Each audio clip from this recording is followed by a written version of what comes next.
কিন্তু আপনারা কি বলছেন? যোগ্যতা নেই। কই সেদিন তো যোগ্যতার কথা বলেননি। বিজেপি ঠিক করবে কার যোগ্যতা আছে আর কার যোগ্যতা নেই। 12 থেকে 14,000 মানুষের উপর কেস দিতে ব্যস্ত আপনারা। কেন দেখছেন না? কেন মেয়েরা অন্নপূর্ণা ভান্ডার পাচ্ছে না?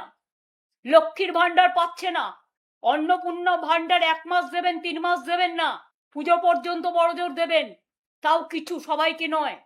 দেখে দেখে দিচ্ছেন, চেকে চেকে দিচ্ছেন, বর্ণ দেখে দিচ্ছেন, ধর্মও দেখছেন না। আপনারা হিন্দু ধর্ম ভালোবাসেন না, আপনাদের হচ্ছে হিন্দুত্ব।